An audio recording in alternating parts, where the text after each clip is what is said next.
Hello बच्चों, चलिए प्रश्न पढ़ते हैं। प्रश्न दिया है, सही विकल्प का चयन करें। कवक मूल कवकों तथा मूल तंत्र के मध्य एक प्रकार का सहजीवी संबंध है जो सहायक होता है।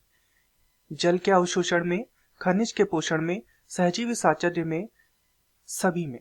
विकल्प दिए हैं केवल ए, विकल्प बी दिया है केवल बी, विकल्प सी दिया है ए तथा बी दोनों, तथा विकल्प डी दिया है बी तथा सी दोनों। तो चलिए इस प्रश्न को देखते हैं। इस प्रश्न में हमसे कवक मूल के विषय में पूछा गया है, अर्थात इस प्रश्न की जो मुख्य अवधारणा है, जो मुख्य अवधारणा इस प्रश्न की है वह कवक मूल के विषय में है। कवक मूल। तो चलिए सबसे पहले हम यही समझते हैं कि कवक मूल क्या होता है। तो कवक मूल वास्तव में उच्च पादप की जड़ों, उच्च पादप जड़ों तथा कवकों के मध्य का एक सहजीवी संबंध है। सहजीवी संबंध है।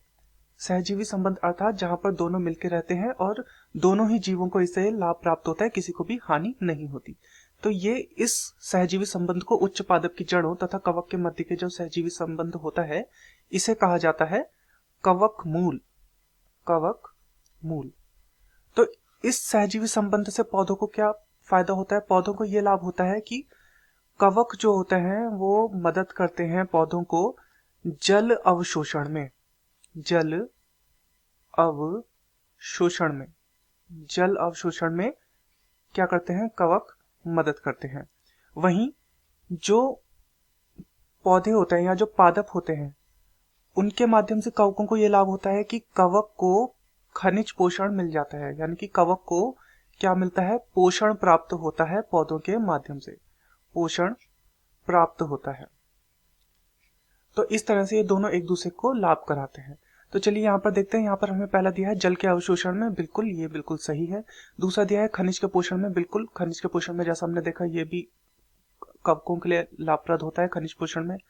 तथा तीसरा सहजीवी साहचर्य, तो ये तो हमें प्रश्न में दिए गए हैं, तो ये हमारा गलत हो जाएगा। तथा विकल्प डी है सभी में, तो सभी में तो नहीं है, तो विकल्प डी भी, ये जो यहाँ पर दिया गया है डी सभी में, ये भी गलत हो जाएगा। अब विकल्प देखते हैं कि विकल्पों के अनुसार कौन सा सही होना चाहिए। तो केवल ए, विकल्प ए जो हमें दिया गया है केवल ए, ये गलत हो जाएगा क्योंकि केवल ए नहीं, यहाँ पर बी वाला भी सही है।